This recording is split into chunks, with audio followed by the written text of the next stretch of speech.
أنا حاليا موجود بمنطقة من أخطر المناطق الموجودة بالدنمارك. بدك تخلي الشاب يحبك بخيله شيء طيب. عندهم عشق لا ينتهي للهوت دوغ. في سحر غريب بهاي الأكلة، في سر غريب. نص المدينة الناس قاعدة تتزلج، بيصنعوا الحياة حتى في فصل الشتاء. أهلا وسهلا بكم في الدنمارك. طبعا من أحد الأسباب اللي خلتني أسافر على الدنمارك اليوم هي الأكلة التقليدية المعروفة السمور برود. هاي أكلة جدا لطيفة. أنا رايح اليوم أجرب الأكلة في مطعم من المطاعم التقليدية الموجودة في كوبنهاجن.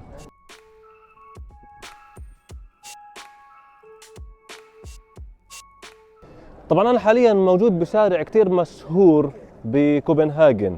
هذا الشارع مخصص للمشي. طبعا هو من أشهر الشوارع الموجودة بكوبنهاجن. بحب شغلتين بالحياة، السفر والأكل. هدول بالنسبة لي الماي باشن، يعني ما بقدر أتخلى عنهم.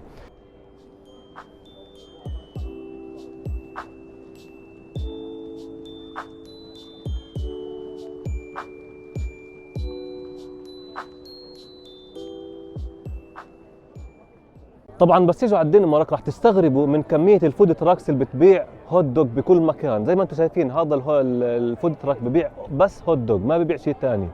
عندهم عشق لا ينتهي للهوت دوغ. بما اني بحب الاكل وبحب احكي عن الاكل، حبيت احكي لكم عن هاي المعلومه.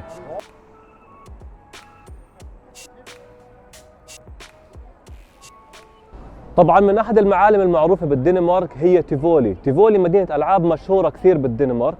انا راح اعملها زياره لكن مش اليوم، بالصيف الاجواء كثير مختلفه. انا حاليا بصور بفصل الشتاء. خليكم معنا حتى نكمل رحلتنا داخل الدنمارك. طبعا بما اني بصور بشهر 11 حاليا الشعب الدنماركي بيجهز للكريسماس ماركت. مش بس الشعب الدنماركي بينما الشعب الاوروبي بشكل عام. مكتوب على القارمه من فوق يول ماركت، معناها كريسماس ماركت. الشعب الأوروبي بشكل عام تجهيزه للكريسماس بيكون شوي مختلف عن باقي الدول الثانية. تجهيزه للكريسماس بيكون بكثرة الأضواء بكل مكان بكل شارع، والسبب إنه هاي الأضواء بترجع الحياة والبهجة لهاي الدول، لأنه هاي الدول بتغيب الشمس فيها كثير بدري، يعني بتكون الشمس غايبة على الساعة 4 بالكثير.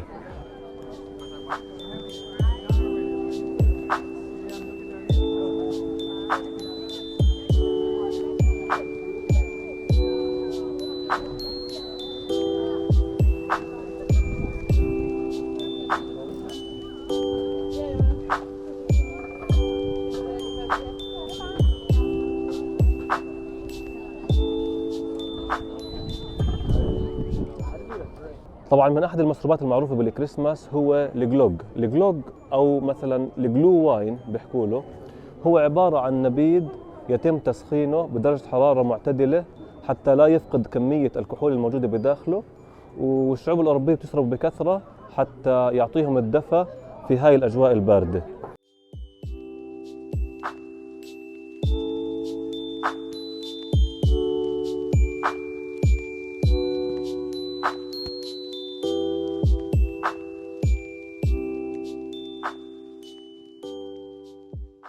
واخيرا وصلت لمطعم بيعمل السمور برود. السمور برود هي اكله تقليديه دنماركيه معروفه بالدنمارك.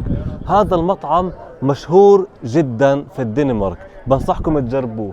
طبعا المطعم تاسس سنه 1797. تخيلوا، تعالوا معي.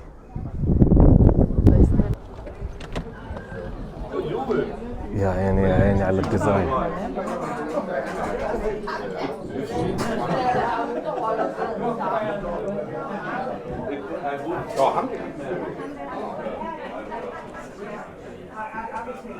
واخيرا اجيت اجرب الاكله التقليديه المعروفه بالدنمارك وهي السمور برود. طبعا هاي الاكله بعتبرها ابداع. يعني انا طلبت شريمب خبز وعليها شويه هيك مقبلات وشريمب سلطه. طعمها عجبني كثير بصراحه.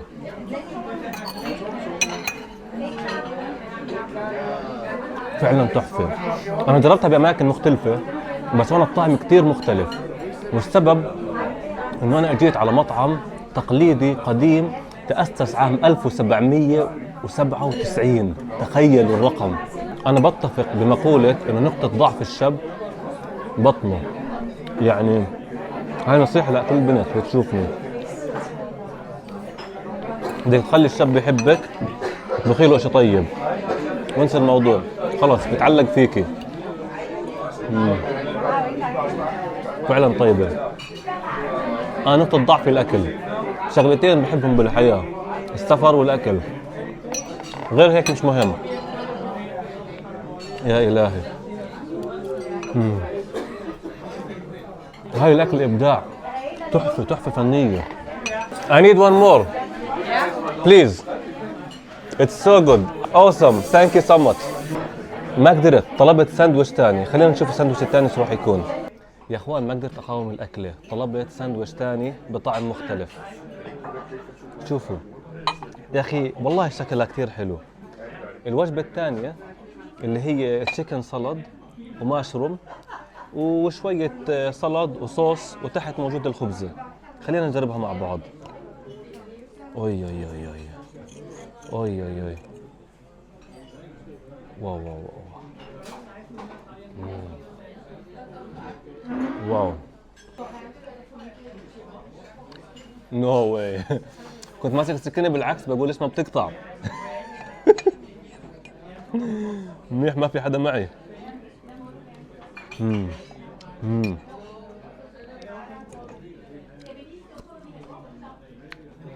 ابداع والله. So good. It's that one. Okay, not only one.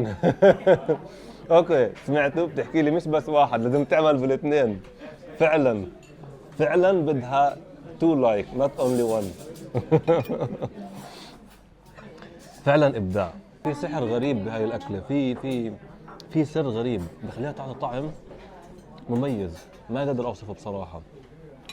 يمكن يعني الكومبينيشن بين السلطه والصوص والاشياء اللي بضيفوها مع الخبز الاسمر بخلي الاكله مميزه بصراحه.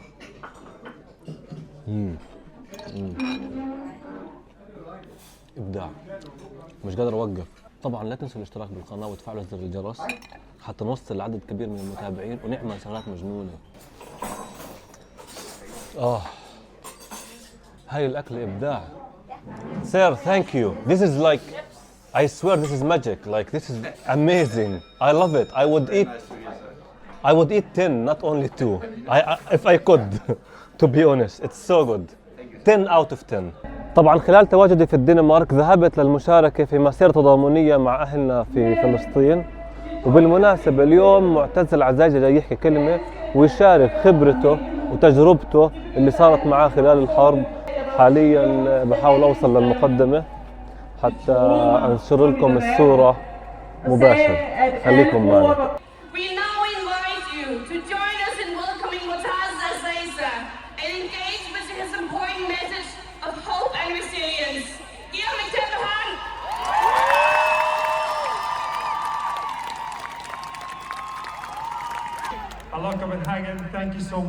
طبعا شعور جميل انك تشوف ابن بلدك واقف وبنشر وبشارك الخبرة تاعته للشعوب الاخرى، بغض النظر اذا بتتفق معاه بالرأي او ضد افكاره السياسية، بضل اشي يعني بصراحة يشكر عليه. وصل صوتنا لدول العالم، واجتمع مع كثير رؤساء وسفراء وناس مسؤولين مهمين في دول العالم حتى يوصل صوتنا وكلمتنا للعالم. فأنا بشكره على هالشي حتى لو كنا نتفق معاه بأفكار سياسية معينة أو ضده. بالنهاية كل واحد بيعمل وبيشتغل للبلد بالطريقة اللي بشوفها مناسبة. طبعا أنا حاليا بتمشى بشارع من أهم الشوارع الموجودة بكوبنهاجن، هو النيهامز. هذا الشارع تميز بألوان البنايات الحلوة والعجيبة. إذا بتلاحظوا هون كل بناية لونها مختلف عن الثاني. شوف التصميم والإبداع في ألوان البنايات، وهذا الإشي اللي ميزه وخلاه وجهة سياحية لنسبة كثير كبيرة من السواح لما يجوا على كوبنهاجن.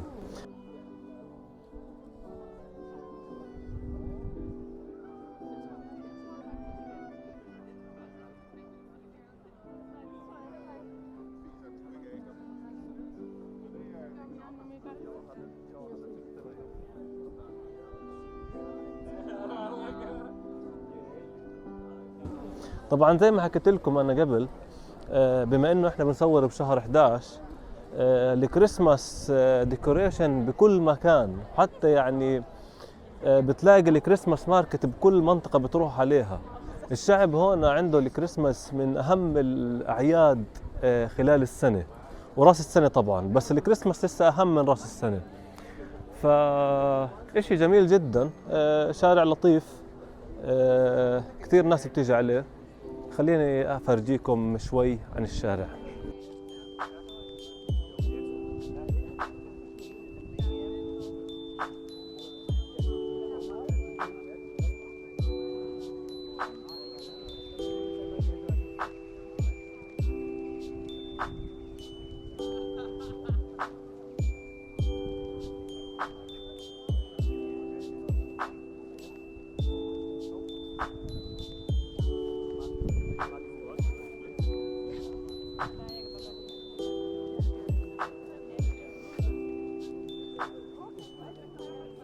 طبعا يا اخوان زي ما حكيت لكم، يعني الكريسماس ماركت راح يكون بكل مكان.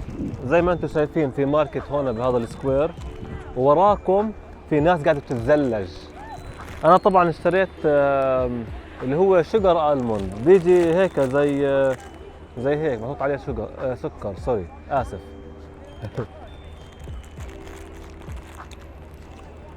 طيب لازم بعد السمور برود بدك شيء تحلايه طيبه. طيب بس تحق التجربة. راح اقلب الكاميرا راح افرجيكم شو الناس بتعمل هون. حتنصدموا، بنص المدينة الناس قاعدة تتزلج.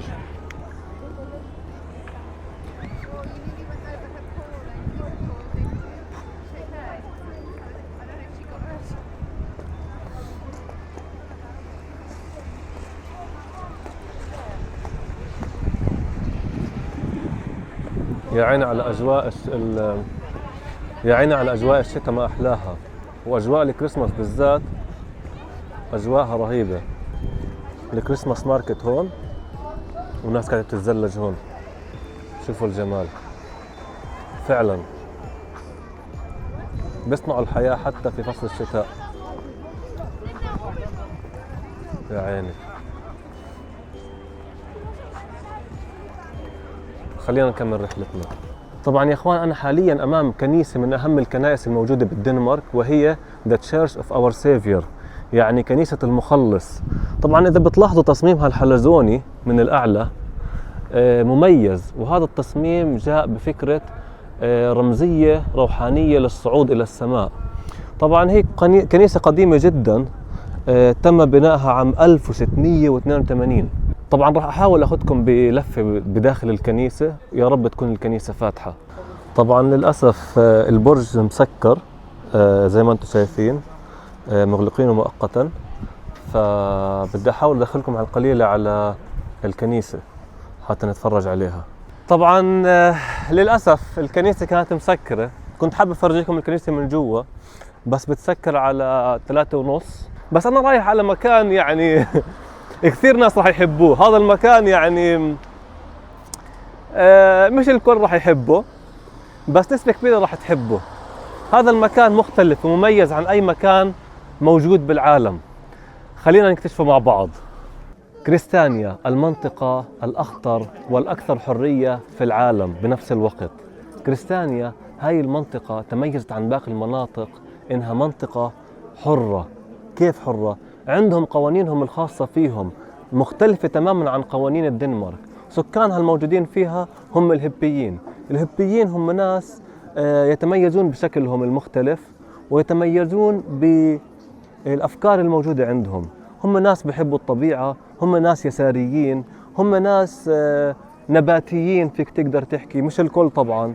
عندهم أفكار كتير مختلفة. وطبعا كريستانيا ميزها عن باقي المناطق الأخرى بالدنمارك إنه مسموح تجارة وتعاطي الحشيش فيها. طبعا أنا ما راح أصور جوا، ممنوع التصوير جوا. عندهم قوانينهم الخاصة زي ما حكيت لكم، فأنا صورت من المنطقة الأمامية فقط. حاليا أنا في طريقي لمالمو.